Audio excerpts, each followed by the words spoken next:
Welcome to secondary steel making course. Today I am going to emphasize mainly on oxidation of carbon and oxidation of sulfur, oxidation of phosphorus. How does these things have relevance with secondary steel making process?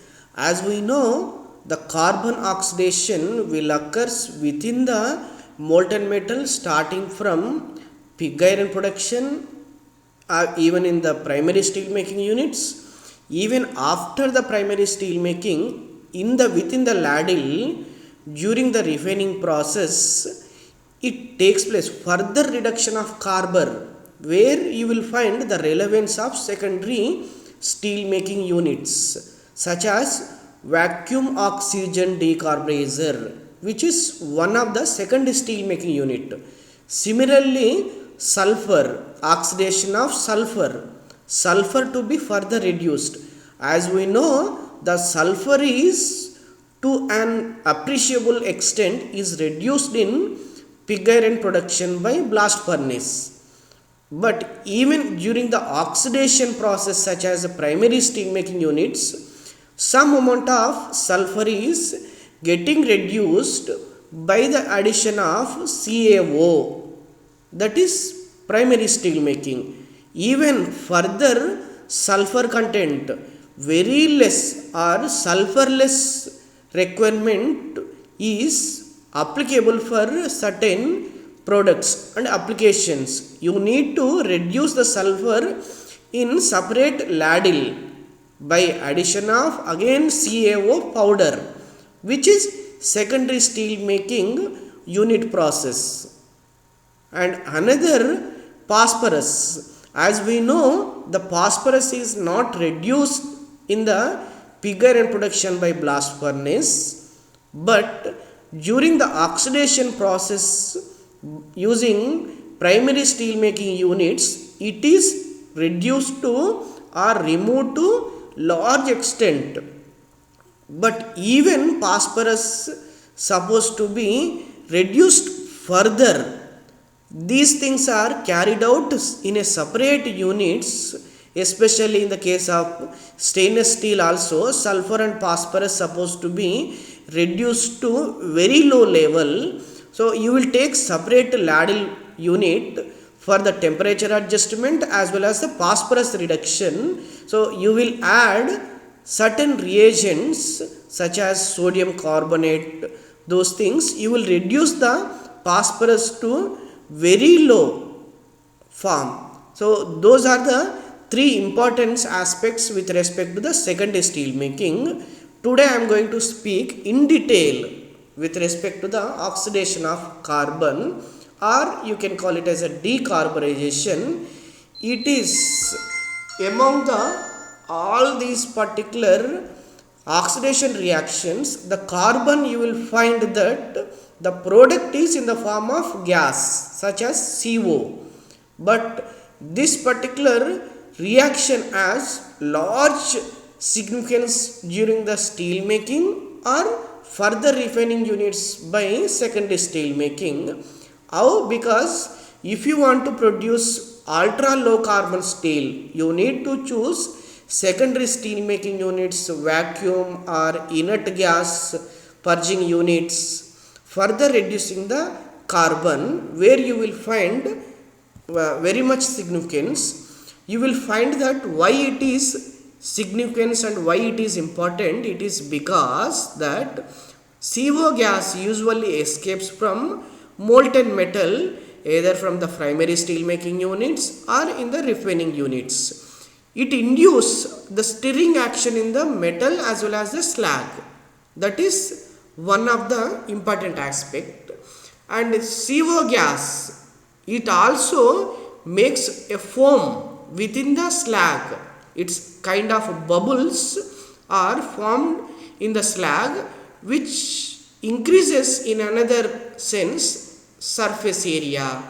And the other thing is the calorific value of CO gas is more than the carbon, and the combustion of CO, it means the CO directly cannot be sent into the atmosphere.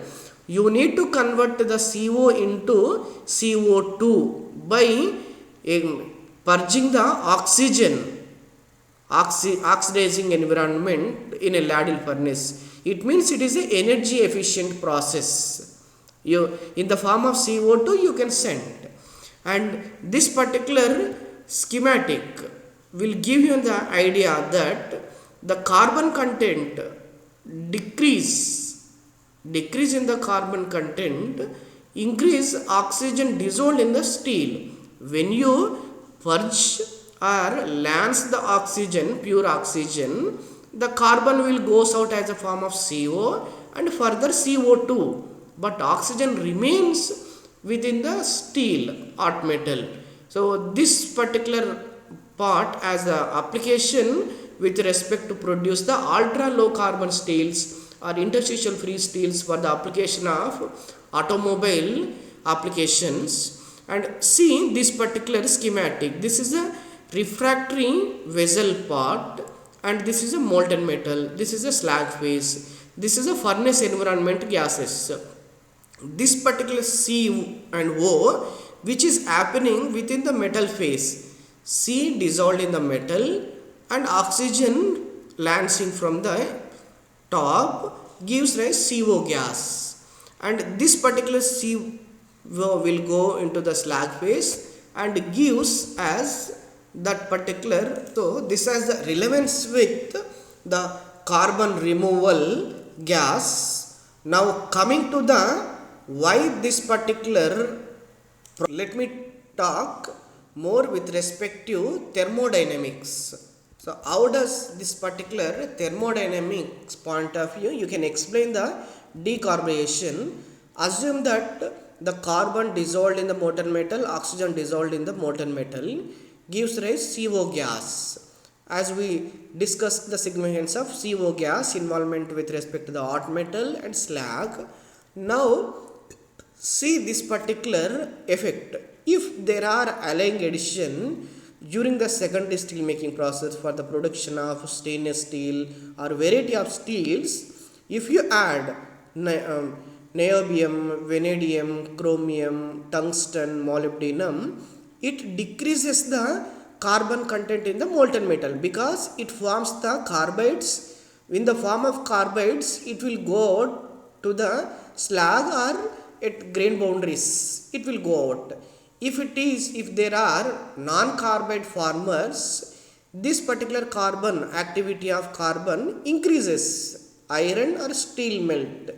For this particular reaction, if we apply thermodynamic equilibrium constant with respect to the carbon or CO gas, you can apply for this. You need to take the partial pressure since it is a gas.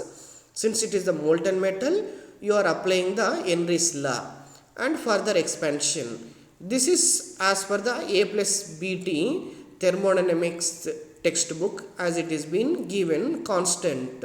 So in the numerical problem also it will be mentioned there.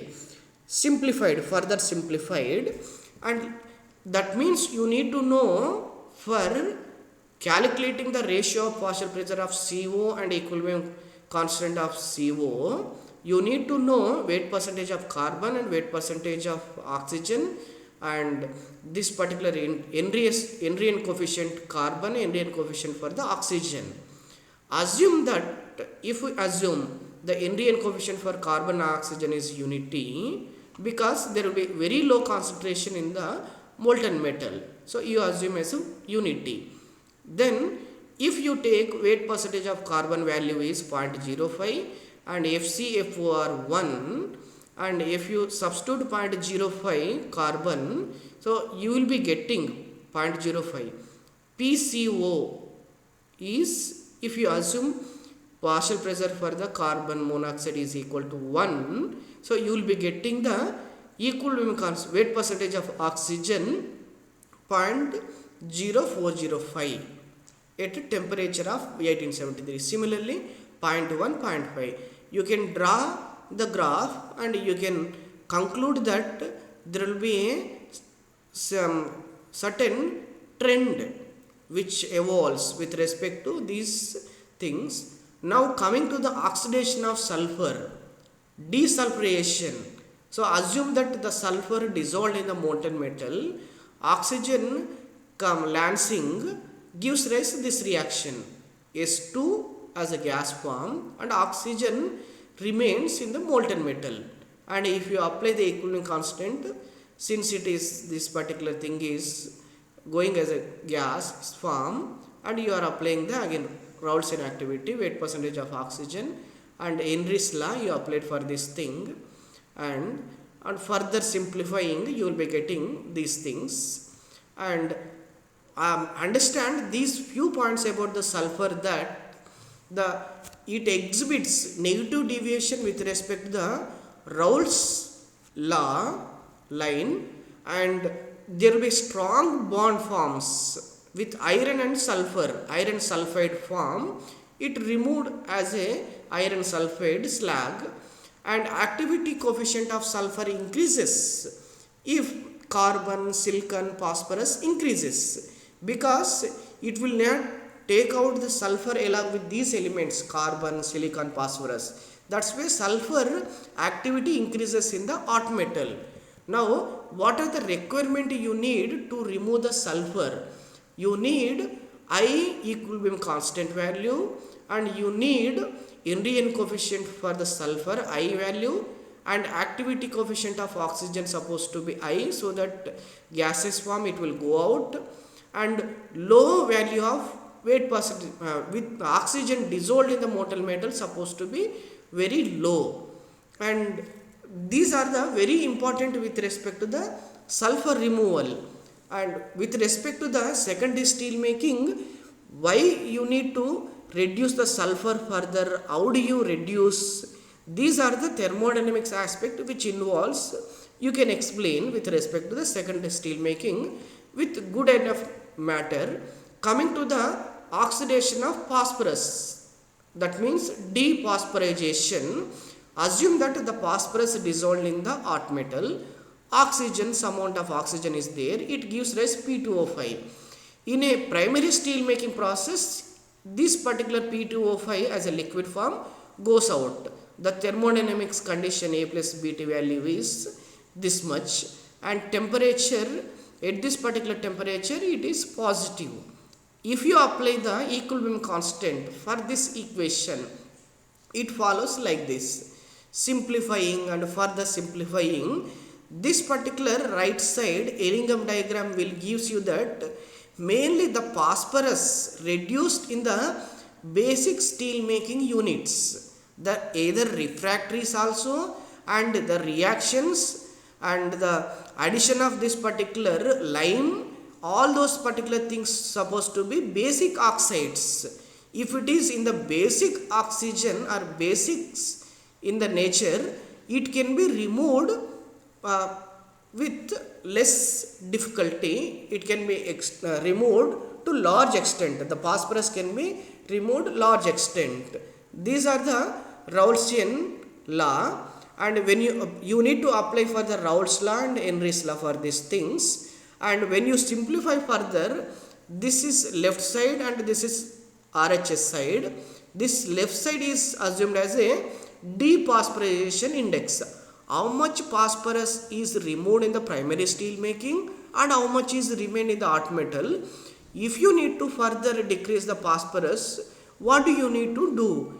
Even the FeO in the slag form will also is a source for taking out phosphorus in the form of slag. For example, phosphorus dissolved in the molten metal and slag is their FeO form. And this particular reaction is favorable condition at this situation if FeO is there in the slag. So that means P2O5 is removed, and these are the, as I have shown in the last slide, this is A plus Bt form for the phosphorus equilibrium constant. This particular, since it is related to the FeO, it is been given the value that 0.31. Then you can calculate the Raoultian activity coefficient with respect to the P2O5 and the favorable conditions to remove the phosphorus. There should be I equilibrium constant value for the phosphorus supposed to be I, and Raoult's activity coefficient supposed to be less. Assume that these are the values are given. Then you can calculate with respect to the temperature and Raoult's activity coefficient. Temperature and Raoult's activity coefficient values. This is now coming to the next part. For example, phosphorus, instead of slag removal, phosphorus, how much phosphorus is dissolved within the hot metal with respect to the temperature is also with a given data you can also calculate. With these particular equations you can substitute for the phosphorus from this particular log Kp.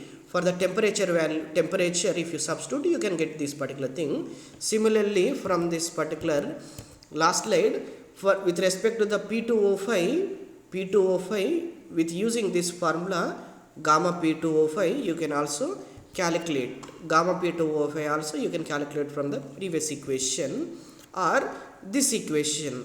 From this given equation you can calculate Raoult's activity coefficient. It means that the conclusion about these things, the addition of strong basic oxides forms stable P2O5 compounds, and decreasing the temperature increases the Raoult's activity coefficient with respect to the P2O5 slag. That means that which favors the dephosphorylation. This is increasing. That means so much phosphorus slag form is removed. And this particular point is with respect this table. These 2 points are. And one more example, if phosphorus FeO and CaO addition is there for the hot metal, basically it happens during the secondary steel making process. Phosphorus is already there.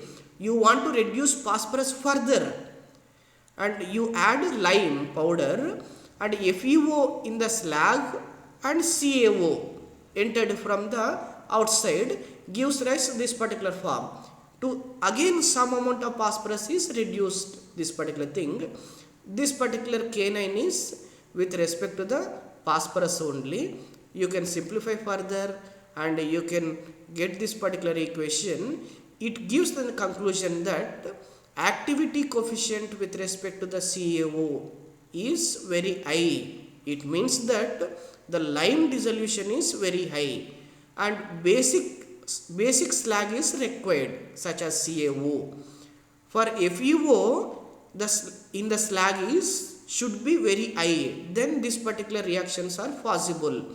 Oxidizing the slag supposed to be in the nature of oxidizing slag, and the efficiency of the dephosphorylation depends upon the FeO content as well as the CaO content. How much phosphorus is reduced? Even after the primary steel making, 15 to 16% of phosphorus can be reduced. Low temperature favors the phosphorus at the basic oxides temperature. Now the conclusion about this particular topic of the lecture today: what is the role of decarburization, desulfurization, dephosphorylation in secondary steel making? Can you reduce the carbon further? Is it not reduced in the primary steel making? Do we need to reduce or remove further carbon? Is it required for producing the various application of the steel? Think about the carbon. Similarly, sulfur. Could it be reduced after the iron production process? Sulfur can we reduce primary steel making as well as the secondary steel making? Think about this point. Phosphorus, is it only reduced in the primary steel making stage? Can we further reduce the phosphorus in the secondary steel making units? Think about these things. Thank you.